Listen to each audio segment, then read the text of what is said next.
Hello, ഇന്നത്തെ topic total നീ replacement.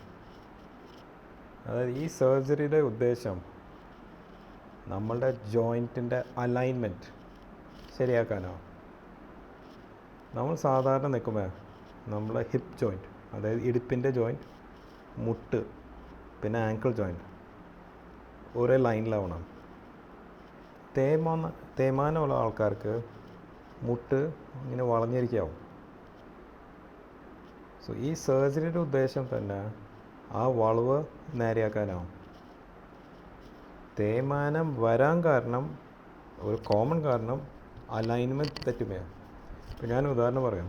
നമ്മുടെ വണ്ടിയുടെ ടയർ അലൈൻമെൻറ്റ് തെറ്റിയെന്ന് വെച്ചാൽ ഒരു ഭാഗമാണ് തേഞ്ഞ് പോവുക, മൊത്തമായിട്ട് തേഞ്ഞ് പോവില്ല. സെയിം വേ മുട്ട് മടങ്ങിയിരിക്കുമ്പോൾ ഉൾഭാഗത്താണ് ലോഡിങ് കൂടുക, പുറത്തുള്ള ഭാഗത്തല്ല. ഇപ്പോൾ ഒരു മേശയുടെ ഒരു കാല് വളഞ്ഞു പോയെന്ന് വെച്ചോ, നമുക്കെങ്ങനെ അറിയാം?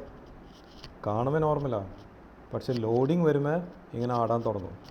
സെയിം തിങ്, ഒരു വളഞ്ഞ മുട്ടൊരാൾ നടക്കുമ്പോൾ ലോഡിങ് കൂടിയ കാരണം ഇതിങ്ങനെ ബെൻഡ് ആയിക്കൊണ്ടിരിക്കും.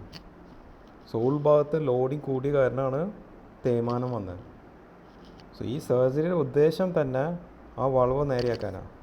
സോ ദാറ്റ് ആൾ നിൽക്കുമ്പോൾ ആളുടെ ഇടുപ്പിൻ്റെ എല്ലും നീ ജോയിൻറ്റും താഴത്തെ ആങ്കിൾ ജോയിൻറ്റും ഒരു ലൈനിലാവും. Thank you.